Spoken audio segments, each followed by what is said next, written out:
We're bringing back another collection of 1973's overlooked songs. These tracks shape music history, yet somehow slip through the cracks of time. Art Garfunkel broke away from Paul Simon's shadow in 1973 with All I Know, a decision that sparked intense debate in the music industry. I bruise you bruise me. The split between Simon and Garfunkel wasn't just artistic, it was deeply personal, with Garfunkel feeling perpetually overshadowed by Simon's songwriting prowess.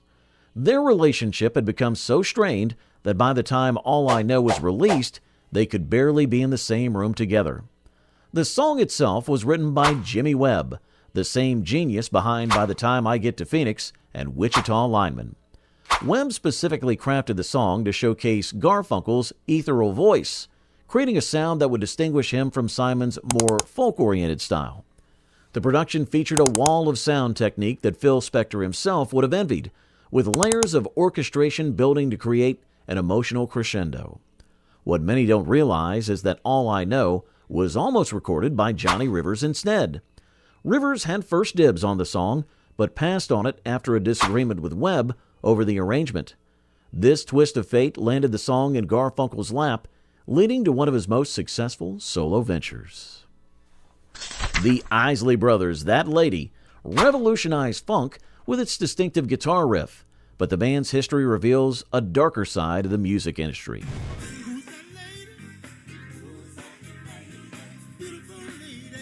Starting in Cincinnati in 1959, they faced constant racism and exploitation from record labels, often being paid a fraction of what white artists earned for similar success.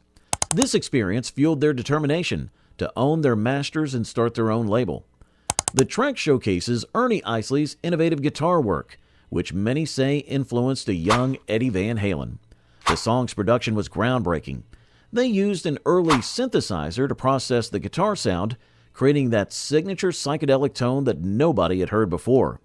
The recording sessions were so intense that they went through 3 different mixing boards trying to capture that perfect sound. Originally, That Lady was recorded as Who's That Lady in 1964 as a soft ballad. The 1973 version's transformation came after Ernie Isley spent time studying with Jimi Hendrix, who had played guitar for the Isley Brothers in the mid-1960s. The influence is unmistakable in the wah-wah pedal work and distorted solos.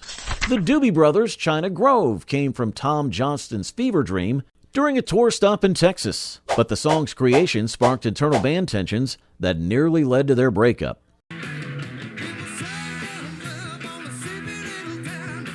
Johnston's increasing control over the band's direction caused friction with other members, particularly Patrick Simmons, who wanted to maintain their earlier sound. The track's iconic opening riff was actually recorded on a Gibson Les Paul that Johnston had borrowed from a fan after his own guitar was stolen before the session. The theft occurred under suspicious circumstances, with some band members suggesting it was an inside job meant to derail the recording. Despite the drama, or perhaps because of it, the tension in the studio created an electric energy that's palpable in the final mix. The China Grove in the song doesn't actually exist, as Johnston imagined it. He later discovered there really was a China Grove in Texas, but it was nothing like the wild scene he'd invented in his lyrics. When locals heard the song, they embraced it anyways. If you remember hearing any of these songs on your car radio, give this video a thumbs up. Share your memories in the comments below. Did you ever see any of these bands live? And don't forget to subscribe for more forgotten classics from our era. The Allman Brothers Band's Ramblin' Man was recorded during one of the darkest periods in the band's history, following Duane Allman's death. The song marked a dramatic departure from their blues-based sound, causing serious rifts between band members. Some saw it as a betrayal of Duane's legacy, while others viewed it as a necessary evolution. The recording sessions were plagued with problems. Dickie Betts, who wrote and sang the song, was dealing with severe personal issues, and tensions within the band were at an all-time high. The pressure was immense. This was their first major recording without Duane, and many believed the band couldn't survive without him. Chuck Leavell's piano part was actually recorded separately from the rest of the band due to studio conflicts. The final mix blended recordings from 3 different sessions, with some parts recorded while certain band members weren't even speaking to each other. Yet somehow, this fragmentation created magic. Sing by the Carpenters might seem like a simple, uplifting tune, but it masks a troubling reality behind the scenes. Karen Carpenter was already struggling with the eating disorder that would eventually claim her life, while brother Richard was battling drug addiction. The song's message of joy stood in stark contrast to their personal struggles.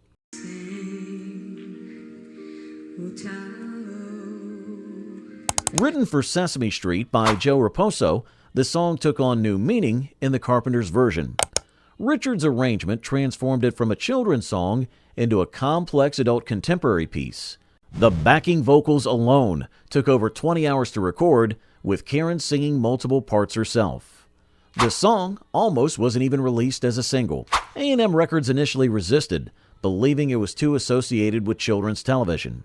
Karen herself had to fight for it, convinced it would connect with adults who grew up watching Sesame Street. Her instincts proved correct, though the victory was bittersweet, given her personal battles. The Edgar Winter Group's Free Ride marked a technological revolution in rock music, as it was one of the first songs to use a synthesizer as a lead instrument. However, the band's record label fought against the inclusion of the synthesizer, fearing it would alienate their rock audience. Winter had to threaten to walk away from his contract to keep his artistic vision intact.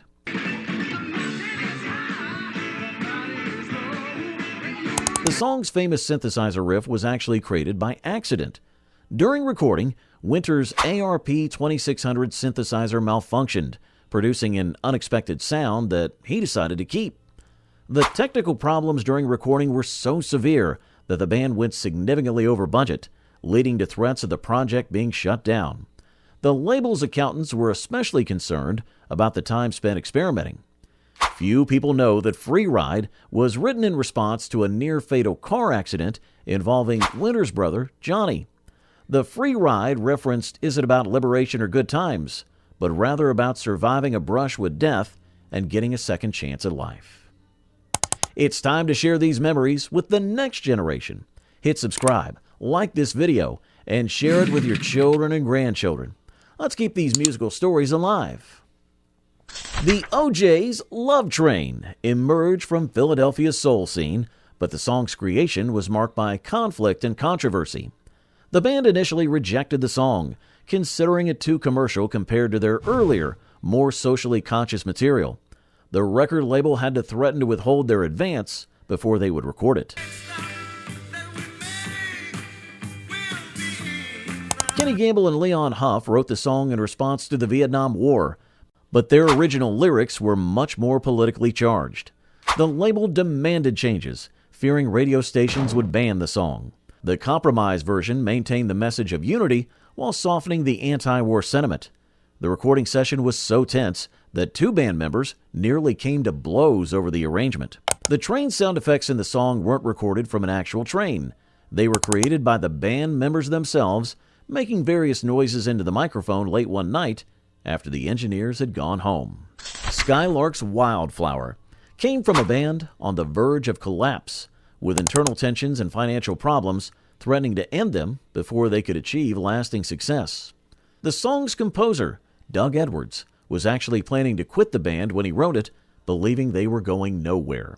The lyrics came from Dave Richardson, a police officer who wrote them during his breaks while working on a homicide case. She's faced the hardest times you could imagine. The recording almost didn't happen because the band couldn't afford studio time. They eventually made a deal with the studio owner to clean the facility in exchange for recording hours. The string arrangement was done by the studio janitor, who had turned out to be a former orchestral arranger who had fallen on hard times. His contribution transformed the song from a simple ballad into a sophisticated production. B.J. Cook, who sang the high harmony on Wildflower, later married David Foster, who played keyboards on the track. Foster went on to become one of the most successful producers in music history, though he rarely discusses his time with Skylark, citing it as a period of personal and professional frustration. Dr. Hook and the Medicine Show's cover of the Rolling Stone was written by Shel Silverstein as a satirical take on Rockstar Excess, but the joke backfired when the band actually did make the cover. Sort of. Rolling Stone magazine responded by putting them on the cover, but as a caricature drawing rather than a photograph, and the band members were furious about it. We take all kind of pills to give us all kind of thrills, but The song's success led to unexpected problems for the band.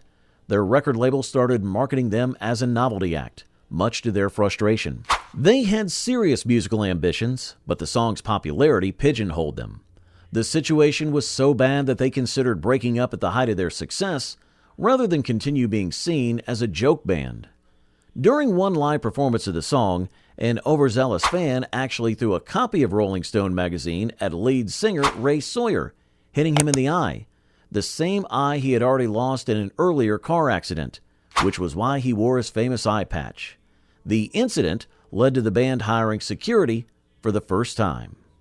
Pink Floyd's Money represents one of the most ironic moments in rock history, a song criticizing greed becoming one of the band's biggest moneymakers. Roger Waters wrote it while struggling to pay off a massive tax debt, and the band was nearly bankrupt despite their growing success.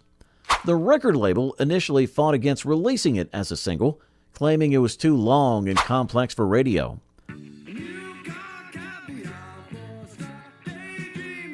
The famous cash register loop that opens the song took hours to create.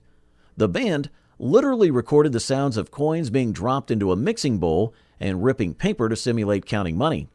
Each band member contributed their own money sounds, leading to arguments about whose contribution was most prominent in the final mix.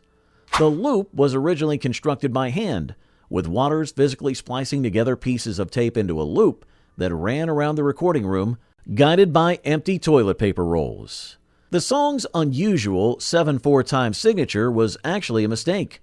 The band had intended to record it in standard 4/4 time, but when they listened to the cash register loop they'd created, they realized it naturally fell into 7 beats. Rather than fix it, they decided to embrace the complexity, though it meant spending weeks learning to play comfortably in that time signature. You've just experienced another journey through 1973's forgotten classics. If these songs brought back memories, don't keep them to yourself. Share your stories in the comments below. Hit subscribe to join us and relive the music you loved. And don't forget to share this video with friends who appreciate real music.